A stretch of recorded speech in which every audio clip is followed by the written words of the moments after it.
स्वागत है दोस्तों आप सभी का हमारे YouTube चैनल में। और आज मैं ऐसा मॉडल पेपर लेकर आया हूं क्लास 10 के विद्यार्थी के लिए जो कि आपका 2023 के एग्जाम में बहुत ही ज़्यादा महत्वपूर्ण है और जो आपको बहुत ही ज़्यादा मदद करेगा 2023 के एग्जाम को पार करने के लिए। और जैसा मैं वीडियो बनाऊंगा अगर आप देख लेते हो तो आपका जो एग्जाम जो है 2023 का बहुत ही अच्छी लेवल पर पार होगा। और इसमें मैं गारंटी लेता हूं कि 90% से कोई भी विद्यार्थी का जो नंबर है कम नहीं होगा।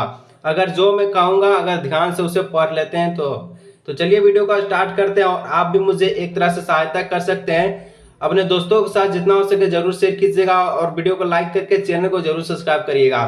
चलिए आज की इस वीडियो को हम लोग स्टार्ट करते हैं। आपको आज का प्रश्न बताने वाला हूं, सभी आपका किताब का प्रश्न है और टर्म 1 के सिलेबस पर आधारित प्रश्न मैं आपको बताने वाला हूं, तो वीडियो को अंत तक जरूर देखिएगा। देखिए जैसे कि यहाँ की खंड का पाठ्य पुस्तक, ठीक है, निर्देश में देख लीजिए यहाँ प्रस्तुत गद्यांश को ध्यानपूर्वक पढ़कर प्रश्न संख्या 21 से 24 तक के लिए सही उत्तर का चयन करें। जैसा कि आप यहाँ पर देख पा रहे हैं ये कि आपका जो है हिंदी का चैप्टर 1 से ये लिया गया है, ठीक है, गद्यांश जो कि आपका सूरदास का है।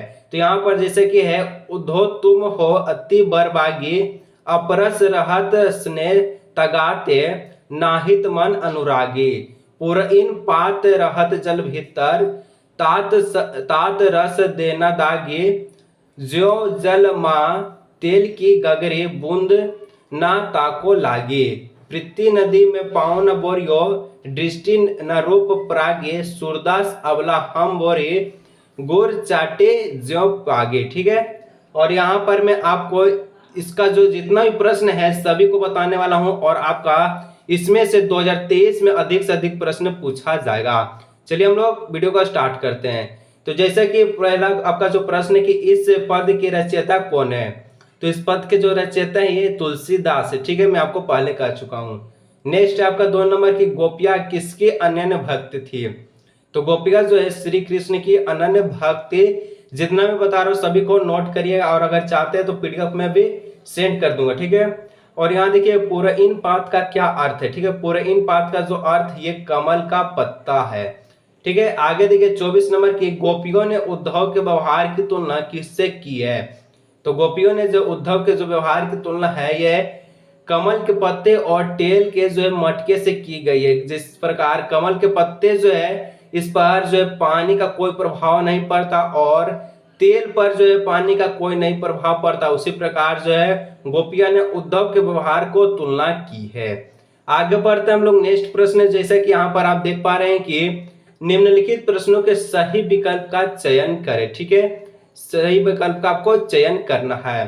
25 नंबर है कि किसी महीने में चारों तरफ हरियाली छा जाती है, अट नहीं रही है, कविता के आधार पर बताएं। तो देखिए इस महीना में आपको फागुन के महीना में चारों तरफ जो है हरियाली छा जाती है, ठीक है। आगे बढ़िए हम लोग नेक्स्ट प्रश्न जो आपका 26 नंबर है कि उत्साह और अट नहीं रही है इन दोनों कविताओं के कवि कौन है। देखिए एक आपको वीडियो आएगा जो कि जितना भी आपका हिंदी बुक का कविता और कहानी से जितना भी जो है इनका जो लेखक है इनसे बहुत प्रश्न आपके एग्जाम में पूछे जाते हैं। और मैं आपको 2023 के बोर्ड एग्जाम के लिए ऐसा तैयारी करा दूंगा आप चाहकर भी 90% से कम मार्क्स नहीं ले पाएंगे, नहीं ला पाएंगे, ठीक है। और जो मैं कहूंगा उसे आप ध्यान से पढ़िएगा।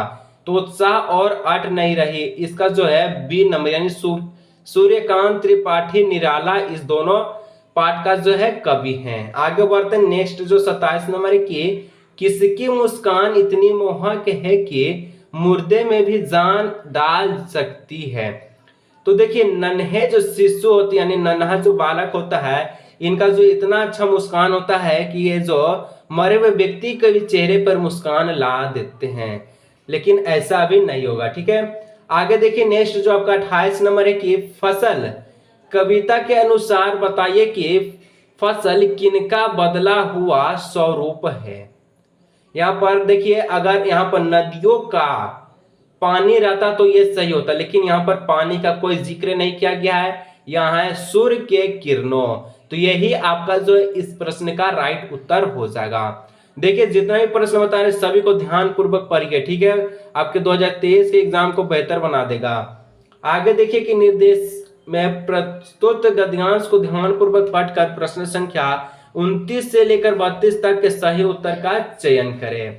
जैसे कि मैं आपको ये पढ़कर भी सुना दूंगा, लेकिन ये जो आपका है किताब में ही दिया गया है। देखिए आज जैसे कि बाल गोविंद भगत की संगीत साधना का चरम उत्कर्ष इस दिन देखा गया जिस दिन उनका जो बेटा मरा, इकलौता बेटा था, वह कुछ सुसत और बोधासा था, किंतु इसी कारण बाल गोविंद भगत उसे और भी मानते। उनकी समझ में ऐसे आदमियों पर ही ज्यादा नजर रखने चाहिए या प्यार करने चाहिए, क्योंकि यह निगरानी और मोहब्बत के ज्यादा हकदार होते हैं। जो बड़ी साध से उसकी शादी कराई थी, पतोहू बड़े सुभग और सुशील मिली थी। घर की पूरी प्रबंधिकता बनाकर भगत को बहुत कुछ दुनिया से निर्वात कर दिया था। और इसको पढ़कर आप 29 से लेकर आपका 32 तक के प्रश्न को हम लोग इसका जो है उत्तर देंगे, ठीक है। जैसे कि यहाँ पर देखिए आपका जो है कि 29 नंबर, बेटे के मरने पर बाल गोविंद भगत क्या कर रहे थे? तो क्या कर रहे थे? तो वो हंस रहे थे कि नाच रहे थे? तो वो गा रहे थे, ठीक है। ये आपका सही उत्तर हो जाएगा। आगे देखिए यहाँ पर है कि 30 नंबर में कि भगत जी का बेटा कैसा था? भगत जी का जो बेटा था ये कैसा था? तो ये सुस्त और बोधासा यानी बहुत ही ज्यादा आलसी था, ठीक है। आगे 31 नंबर की भगत जी की पतोहू कैसी थी? तो मैंने अभी बताया कि सुभाग और सुशील होने के साथ साथ पूरी प्रबंधिका भी थी। आगे देखिए बोधा का अर्थ पूछा, ठीक है। बोधा का अर्थ क्या होता है? तो कम बुद्धि वाला, ठीक है, इसको ध्यान में रखिएगा। नेक्स्ट है निर्देशांक में निम्नलिखित प्रश्नों का सही विकल्प का चयन कीजिए। 33 नंबर, नेताजी का चश्मा पाठ में पान वाला किस तरह का व्यक्ति था?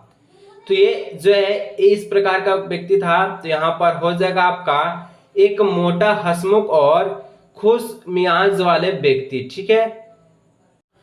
और देखिए जितना भी प्रश्न बताएंगे सभी को ध्यान से देखिएगा प्यारे दोस्तों, क्योंकि आप सभी का 2023 को मैं इतना अच्छा मजबूत बना देने वाला हूं कि जो आपका चाहकर भी मैं कह चुका हूं कि 90% से कोई भी विद्यार्थी का नंबर कम नहीं आएगा। जो मैं कहूंगा उसे ध्यान से बस पढ़ लीजिए, क्योंकि नवंबर में ही आपका जो है एग्जाम है, ठीक है। नेक्स्ट आपका नेताजी का चश्मा पाठ में नेताजी की प्रतिमा किस चीज की बनी थी? तो यह संगमरमर पत्थर की बनी हुई थी। और अगर आप चाहते हैं तो इसी तरह मैथ, साइंस, एसएसटी, इंग्लिश का भी वीडियो में लाऊंगा, कमेंट में जरूर बताइएगा।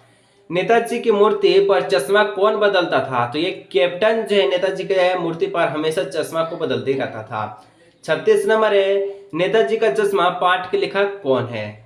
नेताजी का जो चश्मा इसका पाठ का लेखक है स्वयं प्रकाश, ठीक है। ये आपका सही उत्तर हो जाएगा। आगे देखिए इसी प्रकार जो आपका 37 से 40 तक के लिए यहाँ पर एक गद्यांश को दिया गया है, इसे हम लोग पढ़ेंगे। ऐसे ऐसे नाटक हम लोग बराबर खेलते रहते हैं, बट वही भी कुछ देर ठिठका कर हम लोगों की तमाशा देख लेते हैं। जब कभी हम लोग दरदरी के मेले में जाने वाले आदमियों का झुंड देख पाते हैं, तब कूद कूद कर चिल्लाने लगते थे, चलो भाइयों ददरी सत्तू किसान की मोटरी। अगर किसी दुल्हे की आगे जाते हुए और हार दाल पालकी देख पाते तब खूब जोर से चिल्लाने लगते थे, रहरी में रहरी पुराना रहरी डोला, कन्या हमार महरी, ठीक है। इस पर एक बूढ़े वर ने हम लोगों को बड़ी दूर तक खदेड़ कर ढेलों से मारा। ये आपका एक नाटक है, ठीक है। तो चलिए इसको हम लोग जो इसका प्रश्न है इसको हम लोग देखेंगे बहुत ही अच्छे तरीके से। जैसे कि प्रश्न है कि प्रस्तुत गद्यांश किस पाठ से लिया गया है? तो प्रस्तुत जो पद्यांश गद्यांश या माता का आंचल से लिया गया है, ठीक है। 38 नंबर है, लेखक क्या खेलते थे? तो लेखक जो है मैंने अभी बताया कि नाटक का दृश्य था, तो नाटक ही खेलते थे, ठीक है। 39 में हो गया, इस गद्यांश में किस मेले की चर्चा की गई है? तो इस गद्यांश में जो है यहाँ पर दादरी का मेला का चर्चा किया गया है, ठीक है। आगे देखिए इसमें आपका रहरी किसे कहते हैं? रहरी किसे कहेंगे? तो अरहर का जो दाल होता है इसी को कहते हैं रहरी। और देखिए इसी प्रकार से मैं आपको मैथ, साइंस और आपका इंग्लिश, हिंदी सभी का जो है तैयारी कराऊंगा। लेकिन आपको एक काम जरूर करना, दोस्तों के साथ शेयर कीजिएगा। चैनल पर पहले बनाए चैनल को सब्सक्राइब करने के साथ साथ बेल आइकन को प्रेस कर नोटिफिकेशन को ऑन कर लीजिएगा। और सबसे पहले किस चीज का वीडियो चाहते हैं कमेंट में जरूर बताइएगा। तब तक के लिए जय हिंद।